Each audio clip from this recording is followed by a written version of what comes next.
This morning, San Diego Mayor Todd Gloria joining us live in studio to discuss several hot-button issues. And we want to thank you, Mayor, so much for coming in here on this Monday. My pleasure. Good to see you. Absolutely. We do want to start, of course, with the protesters that got into your office. This was on Friday. I know we have video of what happened, and they've been demanding what they call clear policy on how local law enforcement deals with ICE agents in San Diego. You see them there, looks like behind the glass, but then also they got into this area where your office is. So we know you're upset about what happened with this, Mayor. Can you talk about that and clarify the city's stance on ICE in San Diego?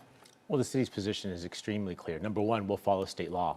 Senate Bill 54 was passed a number of years ago in the state legislature. I was in the assembly at the time. I voted for it. Subsequent to the president's resuming of office back in January, we started working directly with local immigration advocates, people who do this work daily, to inform an executive order that I issued last July. San Diego Police Department will not assist ICE. That's state law. That is my executive order. The city council passed a additional ordinance to back all this up. Point is, our position is very clear. Anyone who suggests otherwise is not being truthful, and we will continue to make sure that we protect all San Diegans, including immigrant San Diegans. Okay. You had met with this group prior, right? What was that discussion? These folks are very well known to City Hall. They're active on any number of issues. I've met with them individually on occasion. My staff met with them multiple times. They were the folks that were removed from State of the City address the week before. I think it's probably in our collective interest not to provide them with more airtime, which is essentially what they're interested in. I'm more concerned about the families that are being impacted by the illegal and reckless policies of the Trump administration. I believe that they claim that that's what they're interested in, and I would ask them to join us and others in trying to protect these families as we see what's happening in Minneapolis, which is very, very scary and absolutely unacceptable. Let's talk about paid parking at Balboa Park. This has come up quite a bit here recently, big hasn't topic. it? We want to dive into this. I know you've faced some tough criticism from Balboa Park employees, museum staff, the San Diego City Council, county supervisors have spoken out on this. Mayors from across the county have also spoken out on this. You want to keep the paid parking. You want to keep the paid meters. Why is that, despite the criticism? Well, I think all of those divergent points of view have one thing in common. We all love Balboa Park. And what we must do is create a permanent, ongoing funding source for the maintenance and operation of the park.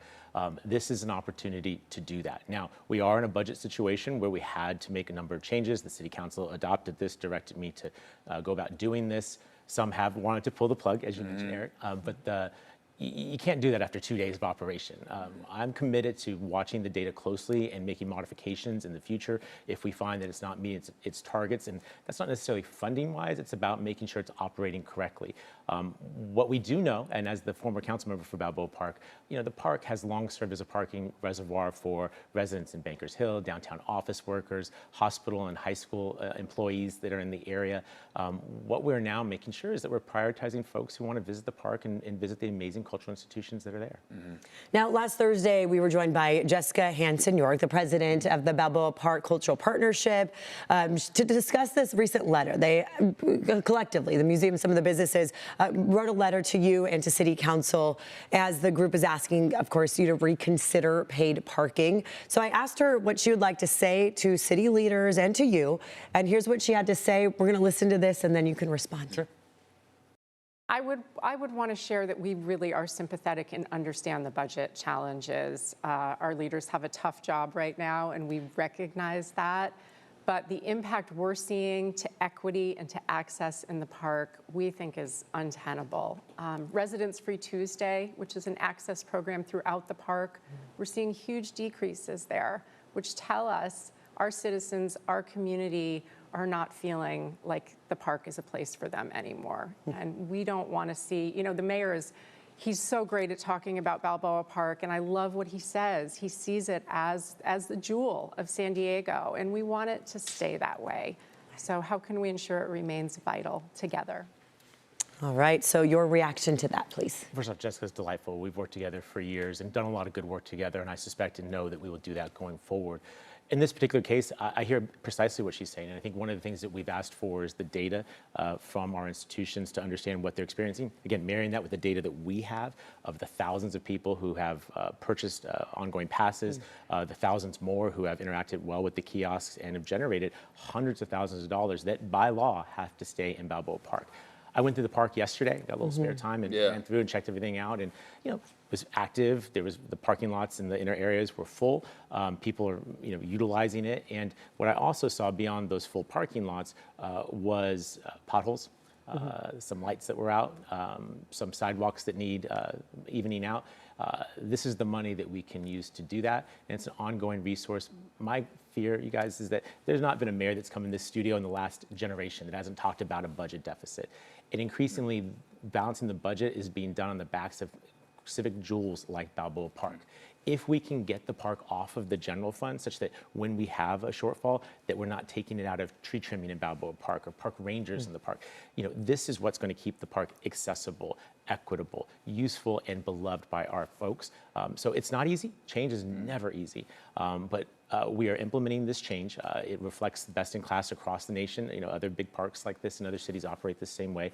And again, my commitment is with the data, if we're seeing that we're not getting the outcomes that we want of the parking turnover, the parking management, we'll make modifications. We know the museums and businesses have been vocal about this. They're saying it's hurting their bottom line quite a bit. San Diego Auto Museum saying attendance down 38%. 10% of museum volunteers have quit due to the paid parking. And then there's stats like some organizations saying a 57% drop in admission on some days. So my question to you is the money worth the jobs that may be lost or the funding drop for some of these museums and restaurants? It may not be. I mean, this is where we want more information. What as compared to what the week before, the month before, the year before, that would be useful information. The park is extremely busy in the holiday season. This was implemented a week after that, and so if you're comparing, that's going to be a bit different. We had a holiday weekend in the midst of all this where we saw a bump in actually utilization and people paying to park, but it is certainly a challenging situation. There's no question about that. But what I will tell you is that having the park operate the way it has historically has also been a complaint from institutions when they see workers parking in the close-in parking spaces and asking visitors and customers to park in the outlying areas. When you see folks who may work downtown park somewhere along 6th Avenue and then walk downtown because they don't want to pay to park. There has to be a way to manage that better and to do it to benefit the park. That is what this is doing. Again, if we don't hit our metrics or if the bad outweighs the good, we'll make modifications. I'm curious to your relationship with city council members now. I know this has created a lot of back and forth and, people kind of arguing about these issues. How does that impact, major decisions in the city now with council? Well, I mean, I think we're all adults and should be able to segregate and focus on the issue that's in front of us. In this particular case, the City Council included this in the budget that they adopted over a number of my vetoes because they were concerned and didn't want to make other cuts in order to balance the budget. So implementing a paid parking program, directing me to do that. The program that they put into the city's budget was valued at about $16 million. That was adopted in June. When they actually adopted the fees, they actually reduced them, and the yield is going to be closer to $3 million. So we already have this significant mid-year deficit because the city council has grappled with this. And as you've seen, there are council members who 2 days into this said, you should pull it back. This is not the way to run the city. This is the kind of decision-making where we've put off tough decisions into sometime in the future that's gotten us in the situation where we have a structural budget deficit.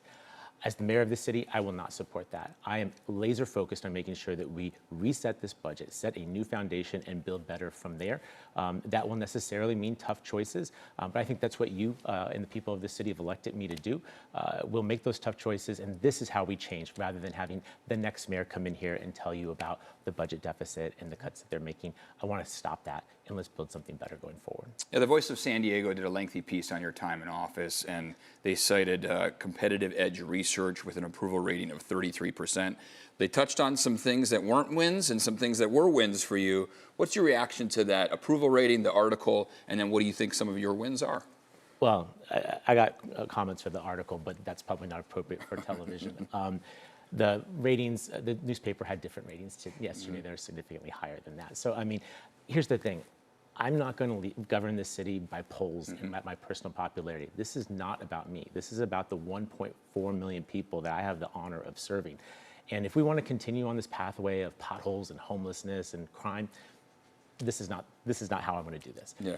I'm focused on making sure that with the roughly 3 years that I have remaining, that we continue to be one of the safest big cities in America, that we continue to drive down the number of homeless, that we continue to build more housing so people can afford to live here, and that we fix the darn roads. That is the focus, and folks who want to deviate from that or want to, throw out some gossip to try and distract, those are unserious people. I'm a serious person doing a serious and important job on behalf of a lot of people that are counting on me, and I promise you, no one's going to work harder or be more focused on what is truly important, not polls and not So what do you think some of your big wins have been?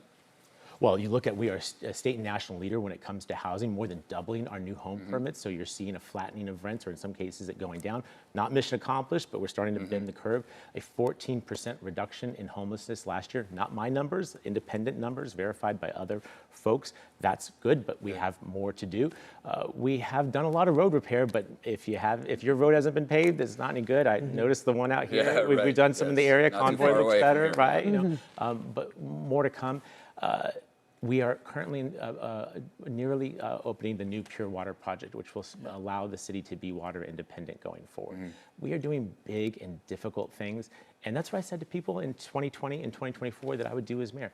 I'm not here to hang out. This is my hometown. I'm always going to live here. I'm going to make the tough choices to move us forward, and whether it's hopefully now breaking ground on a new convention center modernization effort to the new Terminal 1 at San Diego International Airport, we are getting big and important things done, and we're going to add, the Midway Rising development in the near future, a number of other important projects that will signal to people that San Diego is a big city and that we're acting accordingly. All right, Mayor, thank you. I know we've touched on a lot of issues today, some big ones here in San Diego, so appreciate your time with us today. Thank you very much. All right, thank you, Mayor. Appreciate it.